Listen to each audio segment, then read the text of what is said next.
Subasabat na sunggabang ang mukhay na aagusan ng pawis at dugong aking hirap. Lapin sa aking pagod na hindi maisip. Ang katawan ng inimig nagsipang ulang ang lipit. Nitong Diyos na maripit. Walang maipay Naman sa mukha'y nagdidiliman. Anong laking kahirapan ng puspos sa kayamanan. Walang mapulong basahan. Mga kayo gadi ni Veronica may budi. Iyong bata pa mangundi at yung may paawa na ni. Ilimusang dali-dali. at dinatiis na awa siya'y naakit na makita at masilip ang mukhang tigil ng sakit ng dugo at nagkampaw. Ipinahit kapag dakabirang niyang daladala. Loob ay kakaba-kaba, bubutong-buntong hininga. Hapis na walang kapala. Malaking kapangyarihan nitong Diyos na maalam. Imalang sukat pagtakano kaniya'y lalarawan. Dahil pinahid na birang. Natitiklop na talastasya ang birang na mapalad. Sa gilid likod at harap kong ilaylay at iladlad tatlong mukang nahahayag. Ano pag hindi maisip at di matarok ng bait? Lima lang gawa ng langit sa bilang na ipinahid. Di Veronicang mayapis. Ayan isang mapahira ng mukhang nagiliman. Ay agad nang humiwalay ang masintahid maalam.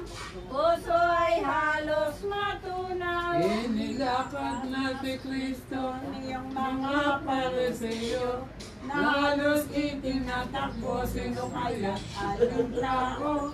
Ang di mahapis ng lumo. Na si Jesus ilabas na sa pinto ng Odisyorya.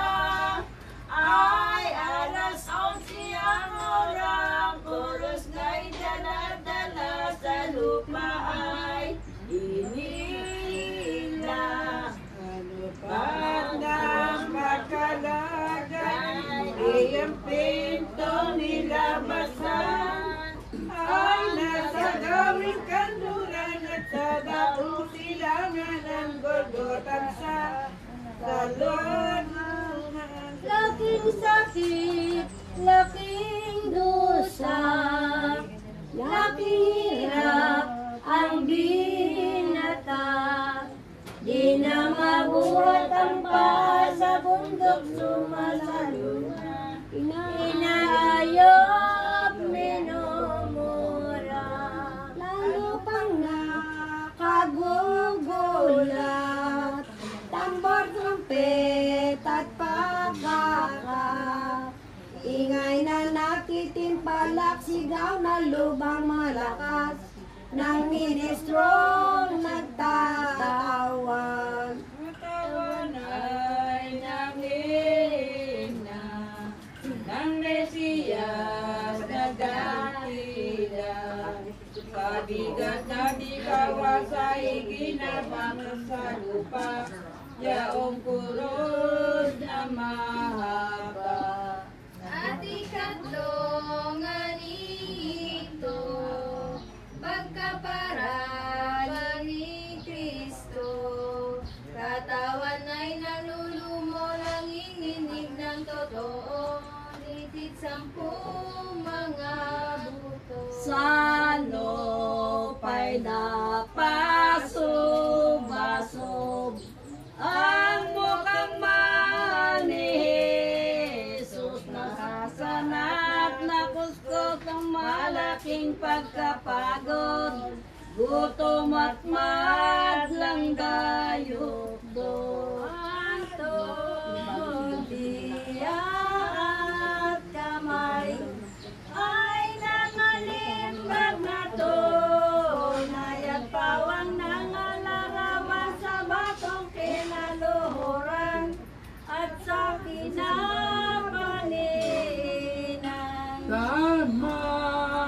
sabing maganda. Dalatat ang pagbaba, yang uli ng unat ngayong panalo nag-iiba. Sabado ay nakikita. Katawan may malakas, itong poong mabanayan. Sa pagod at kapinilagi Manila may lakad, yaong pulos na maligan. Hirapan ang paa, doon sa pananalungan. Uri niya ng pila, pawang nangangamanit pa ang buong katawan niya.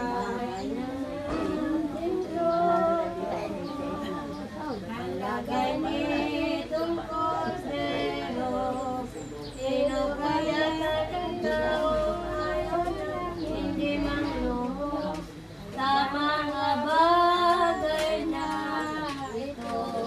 Sa mga paglakad, inyong mahal na Mesiya ay sa sariling hinanggang pabangga ay inoola. Hinanangit niyang wagas. Kanyang sinabi, o respondili,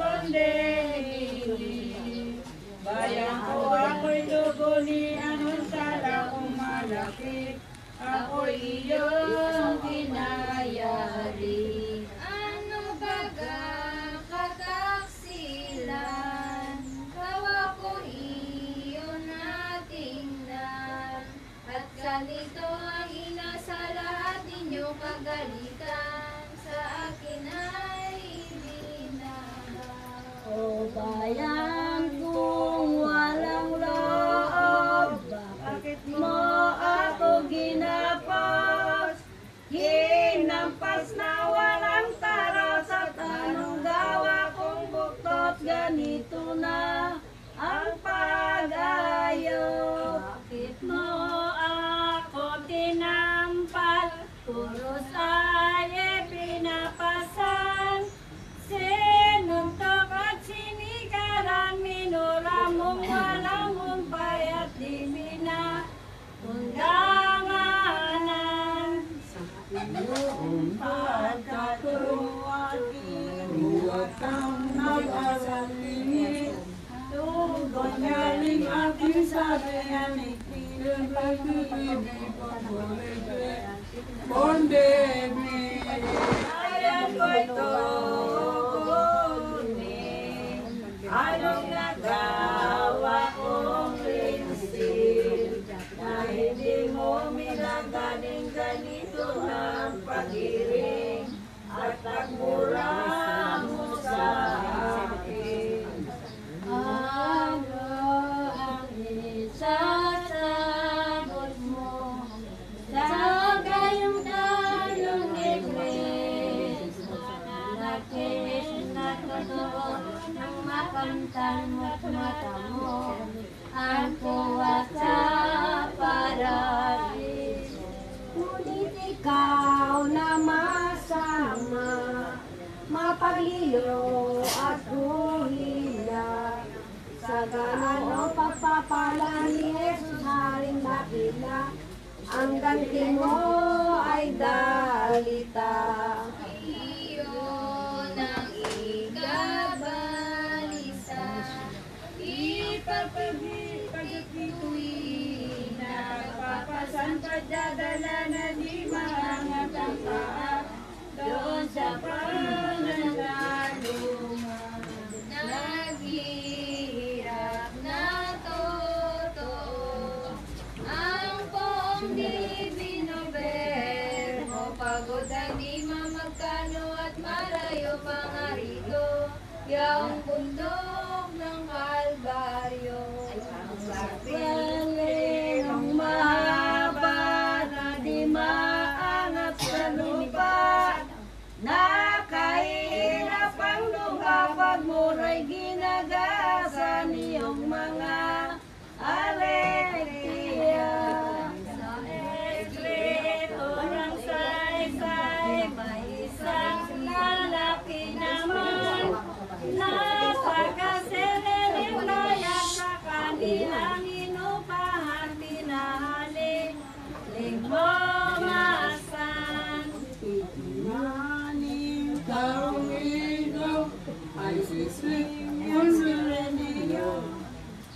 tunay, siyang amang totoo ni Alejandro Tito.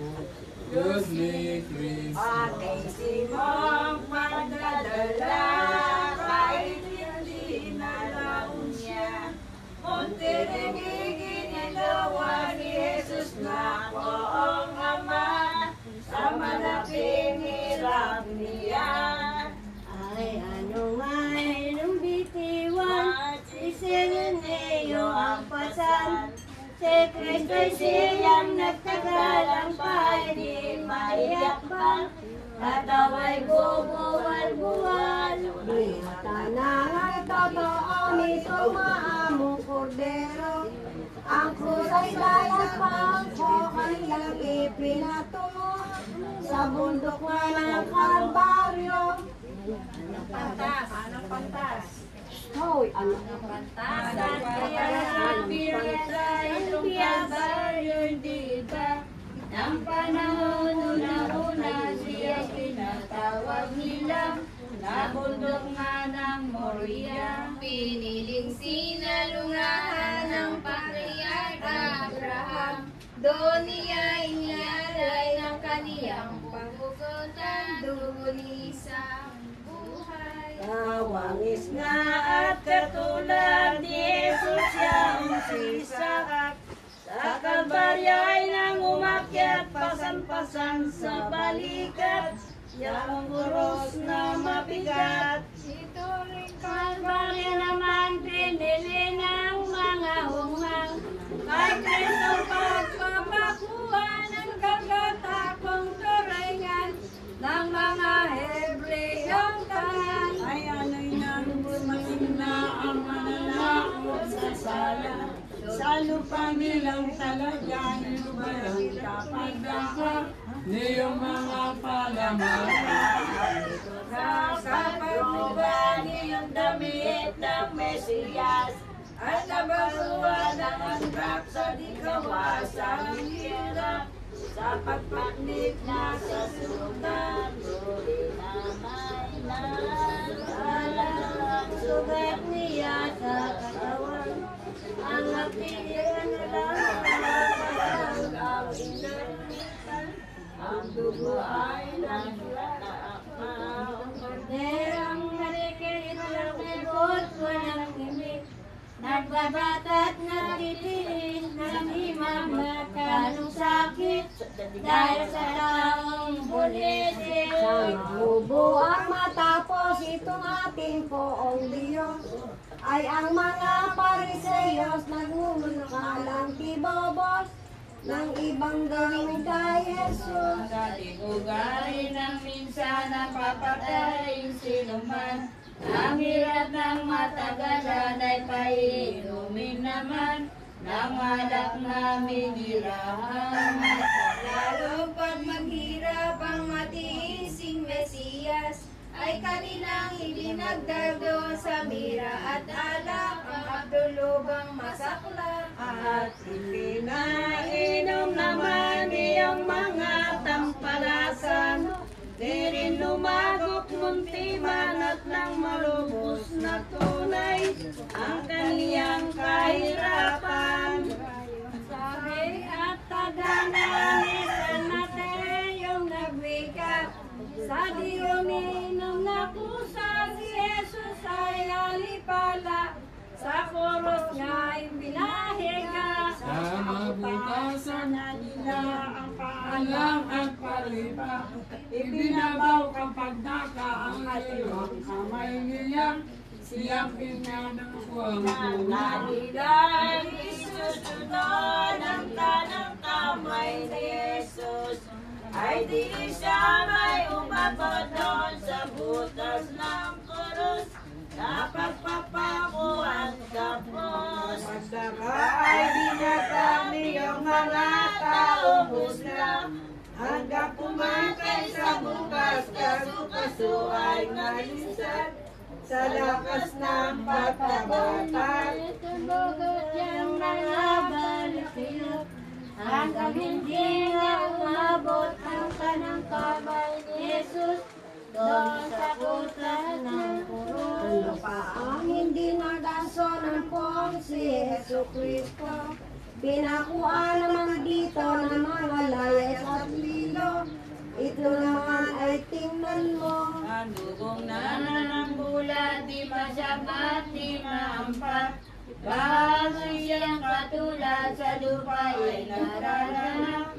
Ang lumalabas sa sugat, Pangkainan naman tibobos itong ating pong Diyos na nabibitin sa kuros, kamay pa sa tuhod, di na niya maigilot. Lalo at maigpit ang maglangayap na ganit. Loob nga ng malulupit, batong buhay ang kaparis. Na di lumatat na hapis. Ako ang matapos, ang pulos nga itinaob. Na para pa nga si Jesus ang buhay na sumasok sa lupa't mga alabok. Yaong mga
Katlo naman ay ikapat na letrat aral sa taong lahat.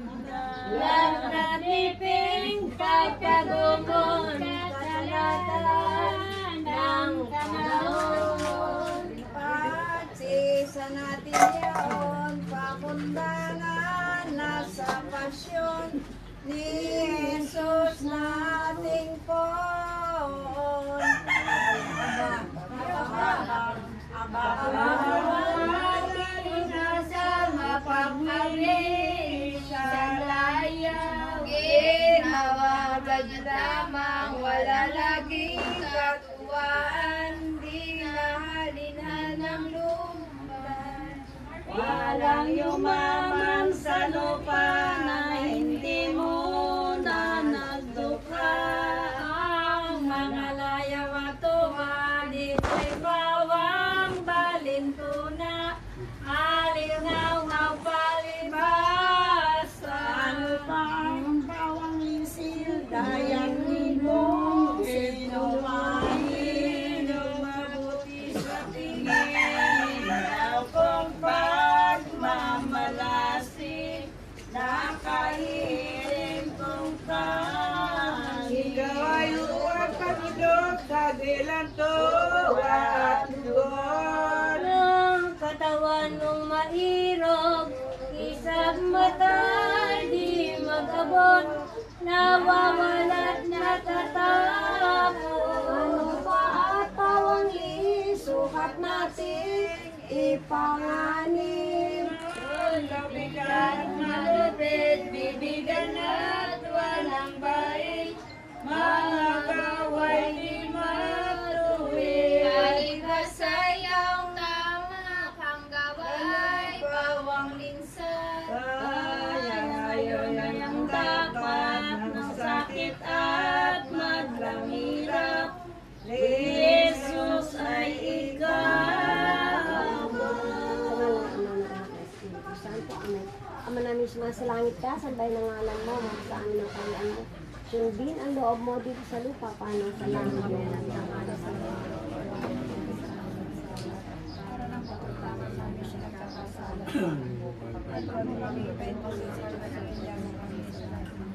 Aba, Ginoong Maria, napupuno ka ng grasya, ang Panginoong Diyos ay sumasa iyo. Bukod kang pinagpala sa babaeng lahat at pinagpala naman ang anak na si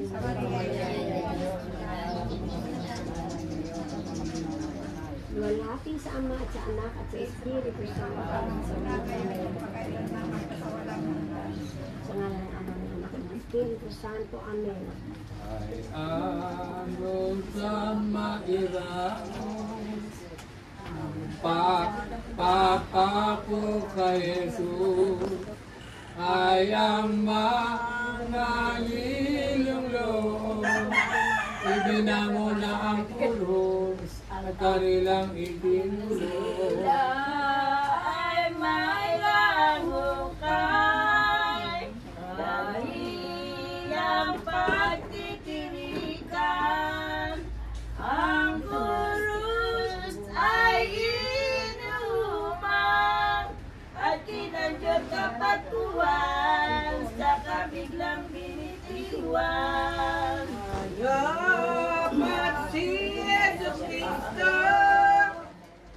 hirap na panibago ang kanyang kanang buto.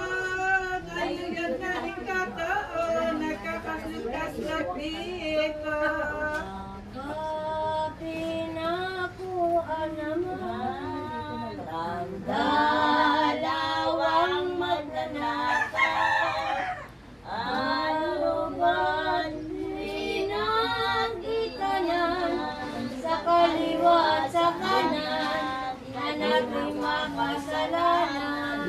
Ko na nga ninatupad ang hula ni Elias na itong poong Mesiyas iwawagpit itutulas sa dalawang kabus lang. Noon na nga kaluban ng hirap at kasakitan, tumingalak ang pagkuwan sa Diyos ang mga alam, ito ang siyang pinuran. Kung Diyos nag-iiling, ang hiling ko ay iyong kong patawarin.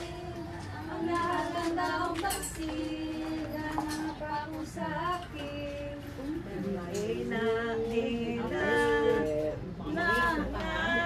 Namamalayan itong kanilang inasal. Walang loob kabuntiman, magdalita ka po naman, sila'y huwag pag-isipan. Ito'y may pag-usap, araw ay tanghaling tapat, pawang nagsipag ilalas, dito sa ipinahayag na pagiging niyang tawag. Ay ano kinis yaong magnanahimik mapagpagaling sa sakit at aliw ng tumatalis ginawa sa madlang mabis. Yaong ministrong hapan, nagparipang langas, ay ang damit ng Mesiyas, nasa katawan hinubad, pinagbaling nagpaapan. Yaong isang tumikan, sakit sa balat niya. Nawala ang aning pastora, abi ng kaniyang ina, bukod yao'y alintana. Inibodi inano ng mga lilang Hudiyo, kung hati insayang kuno at pinagsugalan dito, daling buo ng Manalo. Na pinagsugalan, yaong tunikang marangal, ang may palad na sinuman, siya mag-arit magtangan, at huwag nagpagtalunan. Isang buwang sumulan, laging manang magkapalan, yaon siyang malingat, lahat naman nagsitanggap ng yayain nilang usap. Katotong sulit, iyong propetang si David, dito'y kamukha tawagin, iyong sa unang inawin, ang pagbubuti ng dami. Ay nang matapos ito, lubok-lok ang mga lilo, na maluti ang sundalo, tumatanod na totoo, sa pinako ang kordero. Evangelis ang apat, ang nagsaysay nagpahayag, na si Pilato'y nagdagdag sa krus nitong Mesiyas ng isang rotolong sulat. Nang sulatin ang pangalang Wayene, ang ikaw na mayere, ang ikaw na mayere, kahulugan ay galeri. Lagi ay si Jesus, at ang Eme Nazarenos, Erina Malwik sa lubos, ay asarit buntot, ay dalong na puspos. Mga nagwe kanito, tatlong lahi sa mundo, Hebreo, Greco, Latino, upang mumuloy totoo, ang kahulog ay ganito. Tatagalog ng lubos, ang wikang ito'y talos, ito nilang si Jesus, sa kataon Nazarenos, hari ng mga Hudiyo. Ito kaya'y utos naman ni Pilatong punong bayan, protulog ipinalagay, ay pag-ayop niyang tunay sa Hudiyong karamihan. Ang tutulong ng paripit ni Pilato, sa ulunan nga ni Kristo, handa ng mga Hudyo, alipalay nagkagulo. Agad silang nagsilakan, at kay Pilato'y humarap.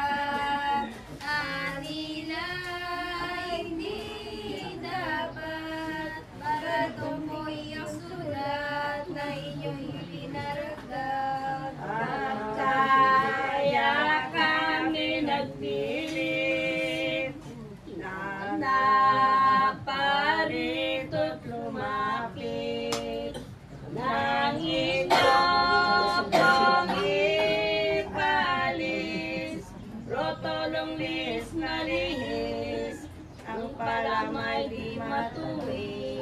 Kay Pilatong pasya, wikang sagot sa kanila, di ko na mababago pa.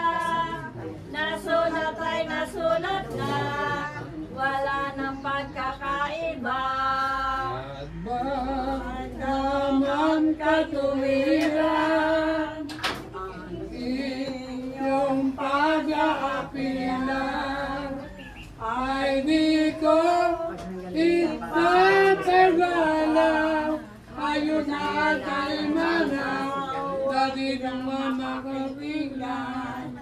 Nais na ang mga lilo, galit ay di mamagkano. Upa sana'y magot-mago sa upod na kay Pilato, nandi pa ay ang totoo.